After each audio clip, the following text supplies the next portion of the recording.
Welcome back to another video. It's that time of week again. We're going to look into how you can color grade your images in Lightroom Classic using white balance. Now, there's a lot of different ways that we can do this, but we're going to use white balance with masks. Let's get into it. It's Tutorial Tuesday.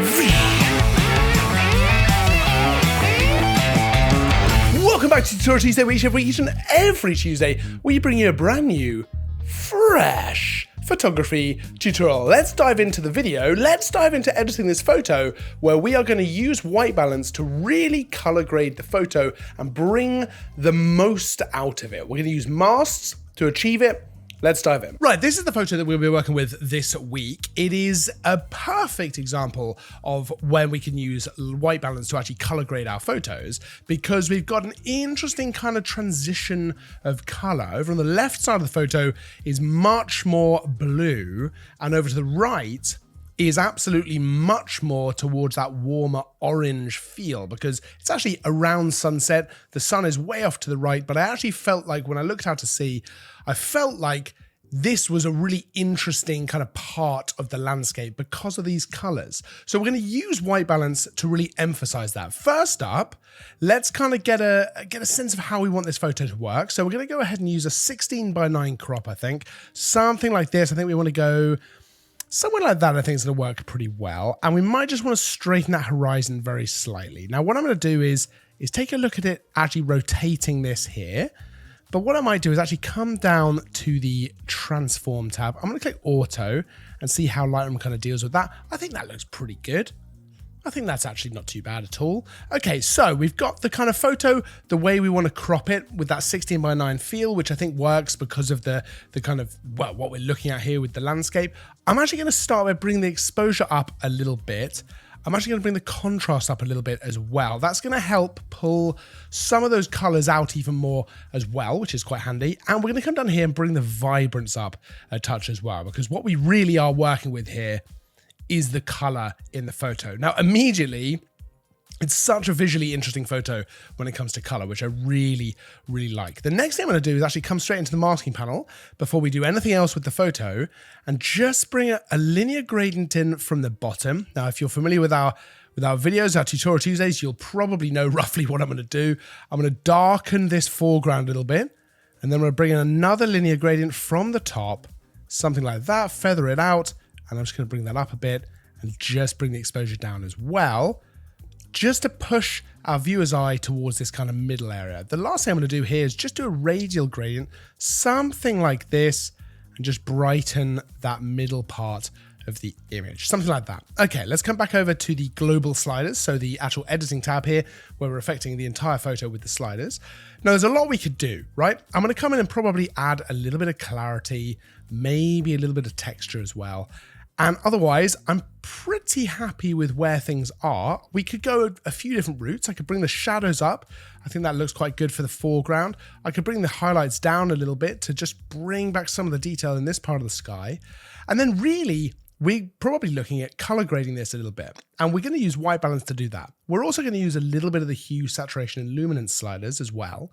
But if we look at the white balance overall, we could warm this up, and we get a real sunset feel to the image, right? If we go for something like this, that actually looks really lovely, right? We can come back, we can cool this down a little bit. We get more of that blue hour feel. I really like the colors that we're seeing here. Let's double click that again.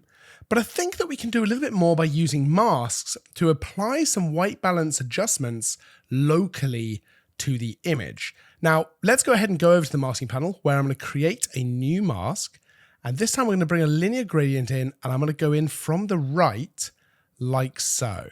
Now with this one, what I'm going to do is I'm going to warm this up a little bit. I'm going to add some warmth. I'm also going to add a little bit of magenta, not too much, but that helps with that kind of sunset feel. Maybe a little bit more magenta. We'll kind of see, we'll figure out how we feel about it. Okay, that looks pretty good. We're going to bring a linear gradient in now from the left, where we're going to do the opposite. We're going to bring some blue in there. Now, if I do something like that, we don't want to go too hard on it, but now we're really getting this orange and blue kind of contrast and transition across this sky, which I think looks really nice. We could come in and do a radial gradient across this bit of beach here. maybe just make this a little bit smaller, and I might just warm this up a touch just to bring some of that color out of the reflections in the water, or in the beach there, I suppose. Maybe I'll just bring in a little bit of a radial gradient, something like that, and just add a little bit of blue in here as well, just so we've got some nice reflection of that. Nothing too crazy, but something maybe a little bit like that. Okay, I think that looks actually really good. Let's look at a before and after to see how much of a difference we've made. We can do that by pressing the backslash key on the keyboard. So we press backslash. This is how the photo started. So we've really brightened it up, added a lot of color. This is where we've taken it to. Now, it doesn't feel, I don't think, particularly unrealistic at this stage. You know, there was a lot of color in the photo. We've just brought that out. There's a couple of different things we can do from here. So the first one I'm going to come down to the hue, saturation, and luminance sliders here, the color mixer. And I'm just going to bring this orange down a little bit. So it's more of a rich, burnt orange. I'm going to bring the yellow down towards the orange as well. Just a touch, just to kind of unify this side of things. And then with the blue, I might just see what happens if we move it a little bit towards the teal. Just because they're going to work really well together, right? Teal and orange always goes really well together. It's quite a cinematic feel to it as well. And then I think actually probably that can stay pretty much as it is. I think that looks pretty good. I don't think we really need to play around too much with the saturation. I think if we go too crazy with that, I might bring the blue up just a tiniest bit. Maybe the orange, just a tiniest little bit. Something like that. I want to really bring the color out in this photo. And then what I'm going to do is actually come all the way down to the bottom to the actual calibration tab here as well. Now the red primary, I'm just going to pull a little bit towards the orange. Again, we don't want to go too crazy with this. The blue primary, just a touch towards the teal, just to really, really emphasize that orange and teal feel to the image. Let's look at the before and after again. So this is where we started, and this is where we've got to. Making a big difference to the colors and the kind of overall feel of the image. Now, there's a few more things that we could do here. We could come in here to the presets on the left and look at some of these adaptive presets. We can always get a feel for how that's going to look. If we look at adaptive sky, for example, this is going to apply a preset, but only specifically to the sky in the image. So if we looked at something like maybe sunrise, if we mouse over that, we can have a look at what that's going to look like. I actually think that looks really quite nice. Let's look at sunset. That's too much. But if we look at sunrise, that is really quite nice. Golden hour is also going to really, that's really going to, you know, bring the sun out in this one. Blue hour is going to do the opposite. And I'm going to show you what we can do here. We're going to go ahead and apply golden hour. So let's do that now. And I'm going to bring the amount down just a little bit. And then what we're going to do is we're going to come in here, and in the masking panel, you'll see now there is a new mask called golden hour. And what we can do is right click on that and intersect mask with linear gradient. And what I can do is pull that in from the right. So we're really now emphasizing that kind of orange sky over on the right. Now it might be that we actually find that the golden hour mask there is just maybe too much. So we can click on that mask and actually bring the amount down a little bit more. So something maybe like that. And if we take a look at what this mask is actually doing, you can see it's adding more warmth, it's adding some saturation. And actually down here in the curve adjustments, in the blue channel, we're just pulling it towards that kind of warmer feel. So we can do a very similar thing to the left side of this photo. Let's create a new mask, bring in a linear gradient from the left here. And what we can do is do pretty much the same thing. Bring the blue down, so cooler tones again.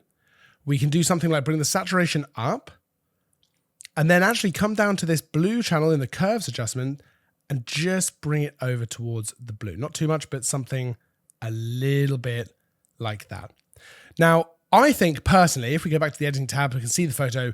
I now think this is too colorful, right? I think we've gone too far with it. So we can come into this mask 8, and actually what I'll do is I'll just rename this blue hour. And actually I can bring the amount down of this mask as well. So let's bring that down similarly to the golden hour mask, which is now at 39% applied. Let's bring it down to the same sort of thing, 39%. And if I come back over to the editing tab, now we're really getting those colors out of this photo. Let's do a before and after again. So this is where the photo started, and this is where we've taken it to. We can also press Y to see a side-by-side comparison. Now, it's totally possible that we've gone too far with the saturation, right? Too much color being pulled out of this photo. However, I actually really, really like it. For this photo, normally I would say this is too much, but for this photo in particular, let's press Y again, I actually really, really like it. And what we can do is bring down the overall saturation just a touch if we want to something like -8, or we could go a little bit further, minus 20 even, to make it a little bit more natural looking. But actually, I really like this particular photo with a high level of saturation, a lot of color coming through, because I just think it looks really, really pretty. I don't think there's much more that I would do to this particular photo other than, you could arguably remove the boats from the scene. I mean, if we were to do that now, we could come in and use the remove tool here. So I'm just going to go ahead and do that. We've got use generative AI ticked on. So if I click remove now, Lightroom's going to work out using the generative AI. So I think that's Firefly in terms of Adobe. And it's just going to make sure that those boats are gone and we have a little bit more of a serene feel to the image. So if we click on the editing tab now, they're gone.